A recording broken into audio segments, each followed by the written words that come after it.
చెబుతున్నాడు అంటే, నా విమోచన కర్తలారా మీరు విశ్రమించుకుడి అని చెబుతున్నాడు. అంటే ఎవరైతే విజ్ఞాపన చేస్తున్నారో, ఎవరైతే విజ్ఞాపన కర్తలుగా ఉంటున్నారో వాళ్ళు ఏం చేయకూడదంట, వాళ్ళు విశ్రమించకూడదు. అనగా బుధవారం చేశాము, శనివారం చేశాము, ఆదివారం చేశాము, శుక్రవారం చేశాము అని మన మందిర కార్యక్రమాల ప్రకారము సంఘాలలో కూడుకున్నప్పుడే ప్రార్థన చేసేటువంటి వాళ్ళంగా కాకుండా ఇక్కడ ఏం చెబుతున్నాడు అని అంటే, మనము విశ్రమించకూడదు. విజ్ఞాపన కర్తలుగా ఎవరైతే ఉన్నారో, విజ్ఞాపన చేసేటువంటి వారుగా ఎవరైతే ఉన్నారో వాళ్ళు విశ్రమించకూడదు. ఇక ఆ వచనం యొక్క చివరి భాగంలో చూసినట్లయితే ఆయన్ని కూడా ఏం చేయకూడదంటే విశ్రమింపనీయకూడదు. అంటే ఎవరిని? దేవుణ్ణి కూడా విశ్రమింపనీయకుండా మన విజ్ఞాపనలు ఏం చేస్తుండాలంటే ఆయన్ని తరచు ఇబ్బంది పెడుతూ డిస్టర్బ్ చేస్తూ ఉండాలి. ఇది గత బుధవారము మనం ధ్యానం చేసినటువంటి కార్యము. గత శనివారము. పోయిన బుధవారము మనము ఏర్పరచుకున్నటువంటి వాక్య భాగము 33వ అధ్యాయము, నిర్గమకాండము 33వ అధ్యాయము. ఈ 33వ అధ్యాయం యొక్క సారాంశముగా మనం ఏం ధ్యానం చేశాము అంటే, దేవునితో సంబంధము పాడైపోయినటువంటి ఇశ్రాయేలీల జనాంగము యొక్క ఆ యొక్క విశ్వాస జీవితము, లేకపోతే దేవునితో వారికి ఉన్నటువంటి సహవాసాన్ని పునర్నిర్మాణము చేసేది, దాన్ని రెన్యూ చేయటమే ఆ యొక్క 33వ అధ్యాయం ద్వారాగా మనం నేర్చుకుంటున్నాము అని చెప్పాను. ప్రేమైనటువంటి దేవుని బిడ్డలారా, వారి సహవాసము ఎక్కడ చెడిపోయింది అనంటే 32వ అధ్యాయంలో వారు అహరోను యొక్క మాటను విని వారి దగ్గర ఉన్నటువంటి బంగారాన్ని అహరోనుకు అప్పగించి ఆ బంగారం ద్వారాగా ఒక బంగారపు దూడని చేసుకొని ఈ యొక్క దూడ మనల్ని వాగ్దాన దేశానికి నడిపించుద్ది అని నమ్మి ఎప్పుడైతే విగ్రహారాధన వాళ్ళు మొదలు పెట్టారో అప్పుడే ఏం జరిగింది అనంటే, వారితో దేవునికి ఉన్నటువంటి సంబంధము చెడిపోయినది. కాబట్టి ఆ యొక్క సంబంధాన్ని మరలా పునర్నిర్మాణము చేస్తున్నది ఎక్కడ అంటే 33వ అధ్యాయంలో చేస్తున్నాడు. అక్కడ మనం గమనించినట్లయితే దేవుడు వారి పట్ల కోపంగానే ఉన్నాడు. వారు చేసినటువంటి కార్యము దేవుడు మెచ్చుకోదగినది కాదు, అసహ్యపడేటువంటి కార్యము. అయినప్పటికీ మోషేతో దేవుడు ఏం చెబుతున్నాడు అనంటే, నీ పితరులైన అబ్రహాము, ఇస్సాకు, యాకోబులకు నేను ఏదైతే వాగ్దానం చేశానో ఆ యొక్క దేశాన్ని మీకు ఇస్తాను, మిమ్మల్ని అక్కడికి నడిపిస్తాను అని చెబుతున్నాడు. అంటే అర్థం చేసుకోవాల్సిన కార్యం ఏమిటి అని అంటే, దేవుడు కోపడ్డాడు కానీ తన ప్రజల పట్ల ఆయనకున్నటువంటి వాత్సల్యాన్ని ఆయన దూరపరుచుకోలేదు.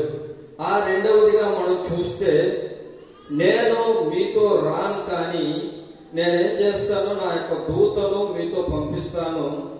ఎందుకనగా నేను మీతో వచ్చినట్లు కానైతే మార్గ మధ్యంలో మిమ్మల్ని ఎక్కడైనా నేను సంహారము చేస్తాను అని చెప్తున్నాడు. రెండవదిగా చూస్తే, ఒక్క నిమిషము, ఒక్క క్షణం పాటు కాదు మిమ్మల్ని నిర్మూలన చేయటానికి అని యొక్క 4-5 వచనాల్లో చెప్తున్నాడు. అంటే ఆ యొక్క సమయంలో కూడా దేవుడు చెబుతున్నటువంటి మాటలు ఏమిటి అని అంటే, మనము ఎంత దేవునికి విరోధమైనటువంటి క్రియలు, కార్యాలు లేక మన యొక్క ప్రవక్తన ఉన్నప్పటికీ కూడా ఆయన ఏం చేస్తున్నాడు, ఇక్కడ ఈ ఇశ్రాయేలీల జనాంగానికి చెప్తున్న రీతిగా ఎక్కడ మిమ్మల్ని సంహారము చేస్తానో అనేటువంటి కారణం చేత నేను మీతో రావట్లేదు కానీ నా దూతను మీతో పంపిస్తున్నానని చెప్తున్నాడు.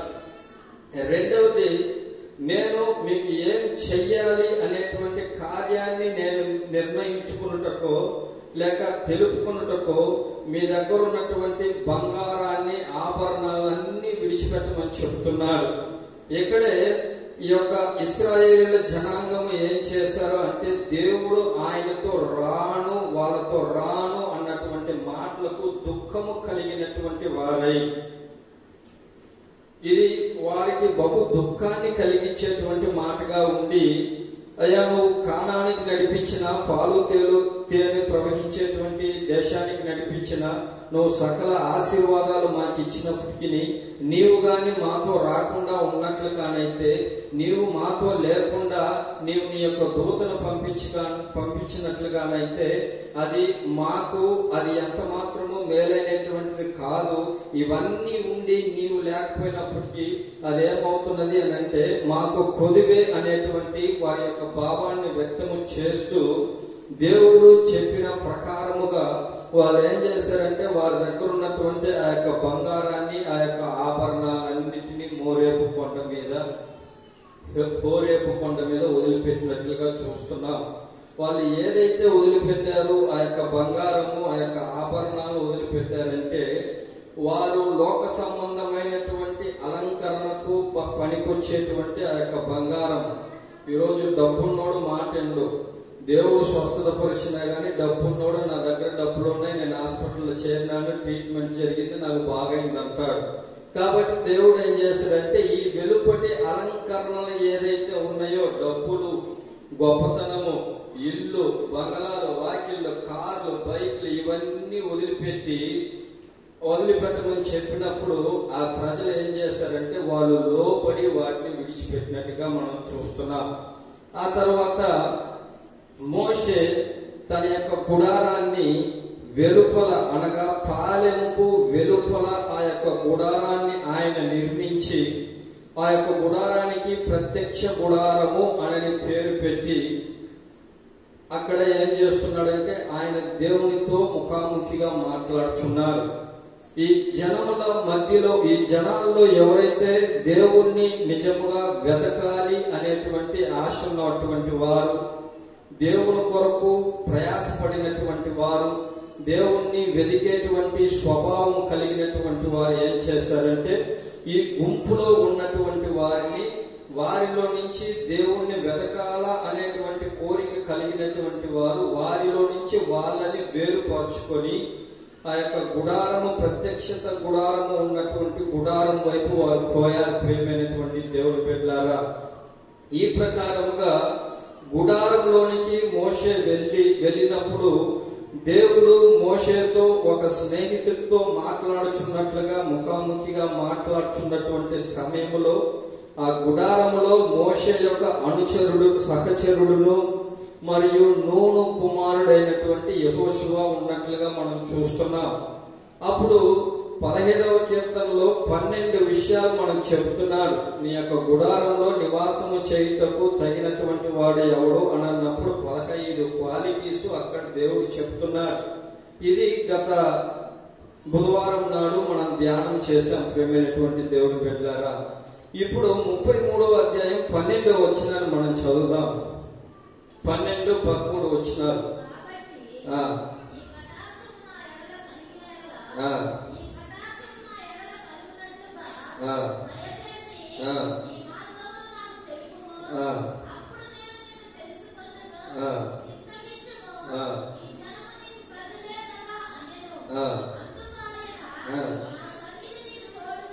చాలండి.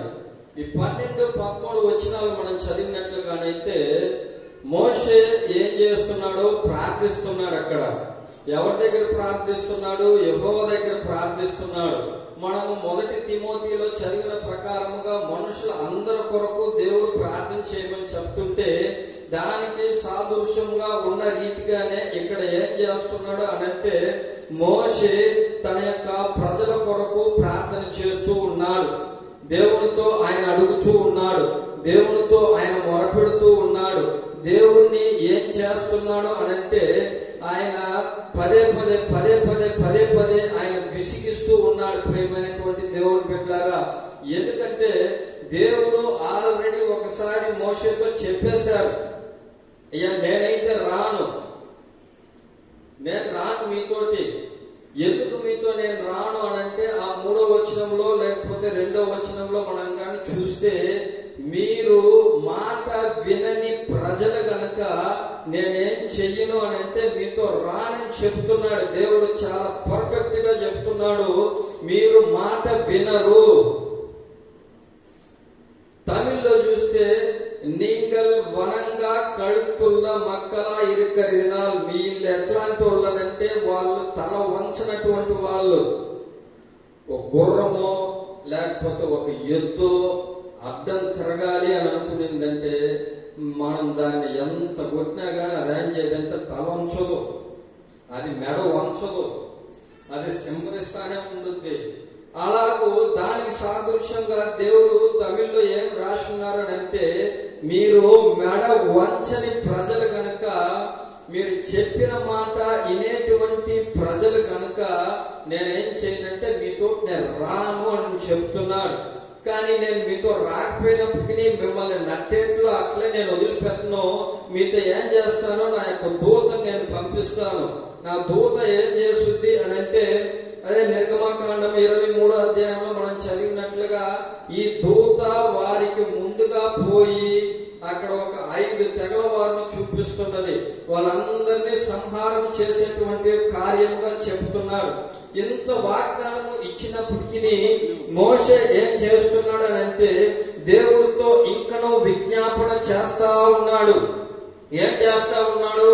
అయ్యా, ఈ ప్రజలను తీసుకొని రమ్మని చెప్తున్నావు, నువ్వు మాతో రానని చెప్తున్నావు, నేను మీతో దూతను పంపిస్తానని చెప్తున్నావు, అన్ని కరెక్టే, అన్ని సరే, నేను కాదని చెప్పలేదు. కానీ ఇంతవరకు నీవు ఎవరిని మాతో పంపిస్తావు అనేటువంటి కార్యాన్ని నువ్వు చెప్పనే లేదే.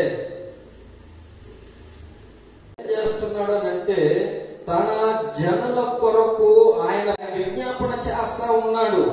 ఆయన యొక్క జనుల కొరకు దేవుడి దగ్గర ఏం చేస్తున్నాడంటే, పదే పదే పదే పదే పదే పదే అయ్యా నువ్వు రానన్నావు, కానీ ఎవరిని పంపిస్తావు?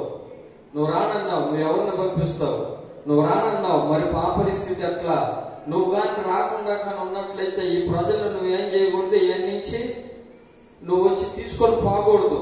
నువ్వు కానీ లేకపోతే ఈ ప్రజల్ని నేను తీసుకొని రాలేను. ఎందుకంటే ముందే దేవుడు చెప్పాడు, వీడు చెప్పిన మాట వినరు, వీళ్ళు చెప్పిన మాట వినరు. నా మాట వినకుండా దూడలు చేసుకుని వీళ్ళు పూజలు చేసినారు, నీ మాటే వినలేదు. ఇంక నా మాట ఎంత వింటారు? 10 మంది ఉండరా, 100 మంది ఉండరా, 1000 మంది ఉండరా, లక్షల కొలది జనము అక్కడ ఉన్నారు. బానిసత్వంలో నుంచి మోషే ద్వారాగా దేవుడు నడిపిస్తున్నటువంటి జనము లక్షల కొలది జనం ఉంటే, ఇక్కడ మనం గమనించాల్సినటువంటి కార్యం ఏమిటి అని అంటే, మోషే దేవునితో విజ్ఞాపన చేస్తున్నాడు. ఎవరిని పంపిస్తావు? నువ్వు చెప్పావు కదా, నేను నిన్ను పేరు పెట్టి నేను నిన్ను ఎరిగినానని చెబుతున్నావు, నా పట్ల కటాక్షం కలిగింది అని చెబుతున్నావు. ఆ రీతిగా నా పట్ల నీకు కటాక్షము కలిగింది అని అంటే నువ్వేం చేయాలా? నీ యొక్క మహిమను నాకు చూపియాలా అని చెప్పి అడుగుతున్నాడు. మోషే తన కోసం కాకుండా, ప్రియమైనటువంటి దేవుని బిడ్డలారా, ఈ ప్రజలు నీ ప్రజలే కదా, ఈ ప్రజలు నీ ప్రజలే కదా. ఈ రోజు మనం ప్రార్థనలు చేస్తున్నాం, మంచిదే, ఉపవాసాలు ఉంటున్నాం, మంచిదే, అన్ని కార్యాలు చేస్తున్నాం, మంచిదే.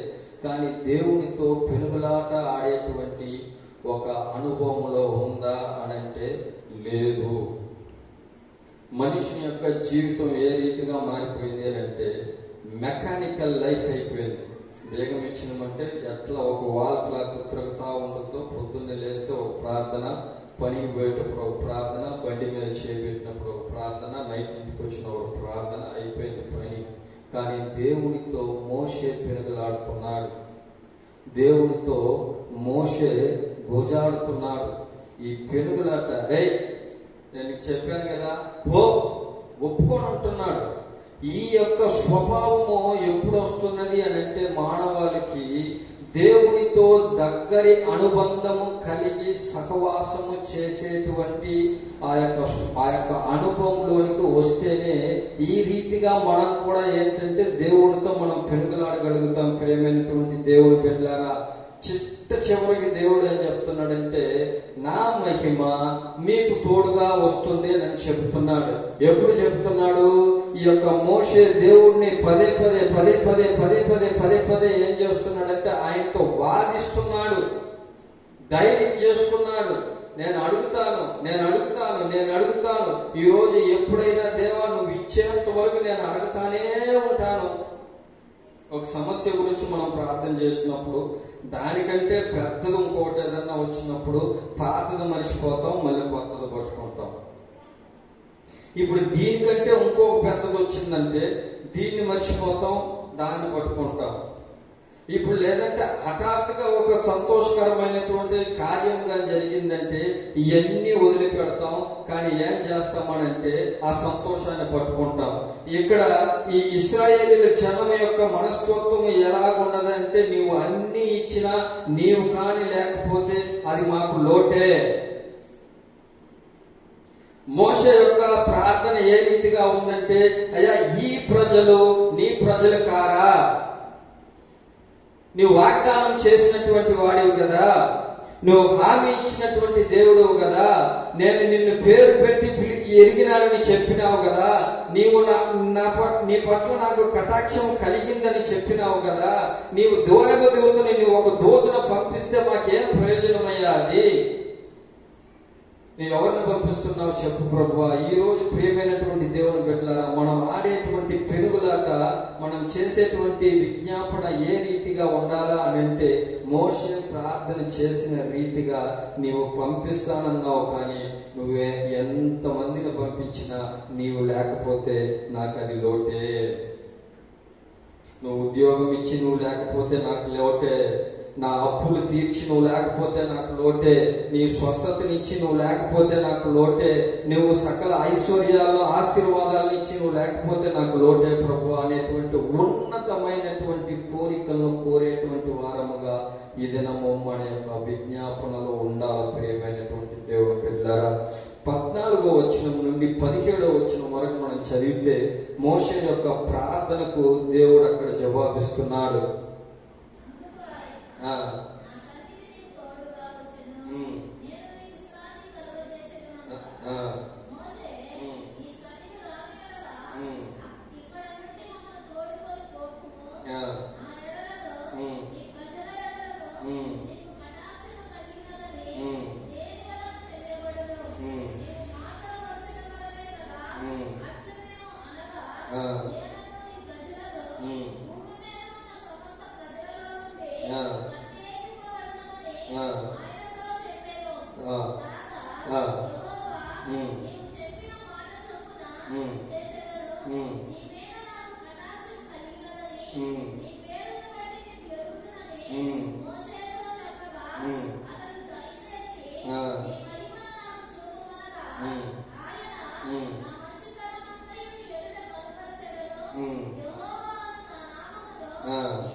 చాలండి. ఇక్కడ మోషేకి దేవుడు ఏం చూపిస్తున్నాడు? మంచితనమును చూపిస్తున్నాడు. ఈ వచనంలో మనం గమనించినట్లయితే వారి పట్ల ఉన్నటువంటి కోపాన్ని చూపిలేదు దేవుడు, లేకపోతే ధర్మాన్ని చూపిలేదు, లేదా ఆయన యొక్క నీతిని చూపిలేదు. ఆయన ఏం చేస్తున్నాడనంటే వీరికి ఆయన యొక్క మంచితనాన్ని చూపిస్తున్నాడు. కారణము మోషే చేసినటువంటి విజ్ఞాపన. హల్లెలూయా, హల్లెలూయా, హల్లెలూయా. ఈ దినము నా యొక్క మహిమ నీతో కూడా వస్తున్నది, నా మహిమ నీతో పాటు ఉంటున్నది, నా మహిమ నీతో సహవాసం చేస్తుంది, నా మహిమ నీకు విశ్రాంతిని దయచేస్తుంది అని అన్నప్పుడు వీరంతటికి కారణం ఏమిటి అని అంటే మోషే చేసినటువంటి ప్రార్థన విజ్ఞాపనే ఇట్టి ఒక వాగ్దానమును మోషే పొందుకున్నట్టుకు కృపను చూపించింది. ప్రేమైనటువంటి దేవుని బిడ్డలారా, మోషే తన ఒక్కరి కొరకే ప్రార్థన చేయలేదు. కానీ మోషే అడుగుచున్నటువంటి మాట, ఈ ప్రజలందరూ నీ ప్రజలు కదయ్యా, వీరందరినీ కటాక్షించుటకు నీవేం చేస్తావంటే నీ యొక్క కృపను, నీ యొక్క కటాక్షాన్ని, నీ యొక్క కరుణను మాకు చూపిమని చెప్పి అడిగినప్పుడు నా మహిమ నీకు తోడుగా ఉంటుంది, నేను నీకు విశ్రాంతిని దయచేస్తానని చెబుతున్నాడు. విశ్రాంతి అంటే ఏంటి?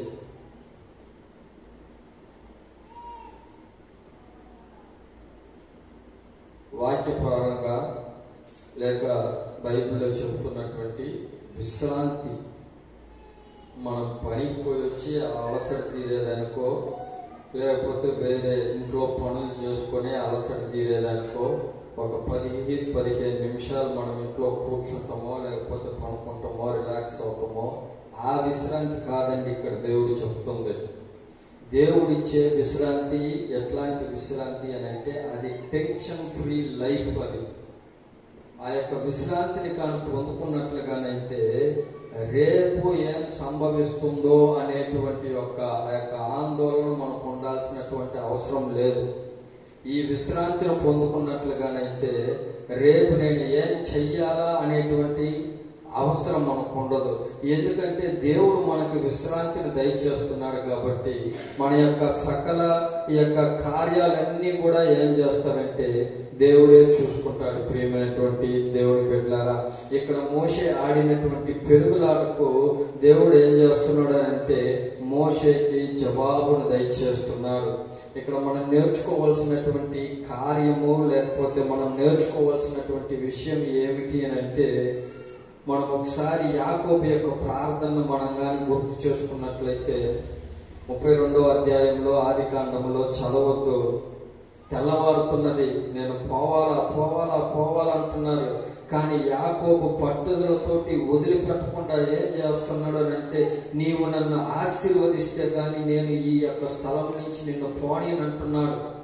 ఈ ఎంత మోటుతనంగా నన్ను పట్టుకొని నన్ను పోనీనంటున్నాడు. వీడిని ఎట్లా నేను వదులుకోవాలి అని చెప్పి ఆ యొక్క యాకోబు యొక్క తొడకు పట్టి కొట్టినప్పుడు ఆ యొక్క తొడ విరిగింది. మనం చదువుతున్నాం. అయినా కానీ యాకోబు ఏం చేస్తున్నాడంటే వదిలిపెట్టలేదు. నువ్వు నన్ను ఆశీర్వదిస్తే నేను నిన్ను పోనిస్తా, నీవు నన్ను ఆశీర్వదించినంత వరకు నేను ఏం చేయనంటే నిన్ను పోనీను. ఎక్కడి నుంచి వచ్చిందంత ధైర్యం యాకోబుకి? అబ్రహాంకి ఎక్కడి నుంచి వచ్చిందండి అంత ధైర్యము? 50 మంది దగ్గర ఆయన ప్రారంభం చేస్తే 45 మంది ఉంటే క్షమిస్తావా, 40 మంది ఉంటే క్షమిస్తావా, 30 మంది ఉంటే క్షమిస్తావా, 20 మంది ఉంటే క్షమిస్తావా, 10 మంది ఉంటే క్షమిస్తావా అని చెప్పి అంత ధైర్యం ఒక సృష్టికర్త అయినటువంటి దేవుడితో వాగ్వాదం చేసి గెలిచేంత, ఆయన యొక్క ఆశీర్వాదాలు పొందుకునేంత, పోరాడి గెలుచుకునేంత ఒక ధైర్యము ఈ యొక్క అబ్రహాముకో యాకోబుకో లేకపోతే మోషేకు ఎక్కడి నుంచి వచ్చిందండి? దేవునితో వాళ్ళకు ఉన్నటువంటి సహవాసము అనుబంధము ఆ ప్రకారముగా ఉన్నది. ప్రియమైనటువంటి దేవుని బిడ్డలారా, ఎంత తన యొక్క ప్రజల మాట వినకుండా వారు తిరుగుబాటు చేసినప్పటికీ దేవుడు ఏం చేస్తున్నాడనంటే వారికి ఆయన యొక్క మంచి తనమును ఆయన చూపిస్తున్నాడు. హల్లెలూయా, హల్లెలూయా. ఆయన యొక్క మంచి తనమును ఇక్కడ ఏం చేస్తున్నాడంటే దేవుడు వాళ్ళకు చూపిస్తున్నాడు. దానికి కారణం ఏమిటి అని చెప్పి చూస్తే మోషే యొక్క ప్రార్థన, మోషే యొక్క విజ్ఞాపన, మోషే యొక్క పెనుగులాట, మోషే యొక్క పిడివాదము, మోషే యొక్క దృఢత్వము, మోషే యొక్క పట్టుదల కలిగినటువంటి ఆ యొక్క విజ్ఞాపనే ఈ దినము దేవుని యొక్క మహిమ వారి మధ్యలో నుండి వారికి విశ్రాంతి కలిగ చేస్తున్నది. ప్రియమైనటువంటి దేవుని బిడ్డలారా, రాత్రికాల సమయంలో దేవుని యొక్క వాక్యాన్ని విన్నటువంటి మనము అట్టి స్వభావంతో మనం కలిగి ప్రార్థిస్తున్నామా? మన యొక్క ప్రార్థన స్వార్థపూర్వకమైనటువంటి ప్రార్థనగా ఉంటున్నదా? మన యొక్క ప్రార్థన ఎంత ఏకాడికి వచ్చి నన్ను, నేను, నాది, నా యొక్క ఇల్లు అనేటువంటి ఆ యొక్క సరిహద్దుల్లోనే ఉన్నదా?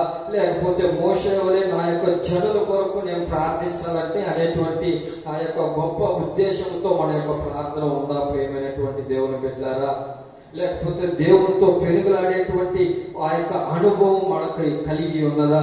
ఇక్కడ మోషేకి వాగ్దానం చేసినప్పటికీ, మోషేకి మాట ఇచ్చినప్పటికీ దేవుని దగ్గర నుంచి ఆన్ ద స్పాట్ లో జవాబు వచ్చేంత వరకు ప్రార్థన చేశాడు. ప్రియమైనటువంటి దేవుని బిడ్డలారా, కానీ ఈ దినము మన యొక్క ప్రార్థన ఏ రీతిగా ఉన్నది?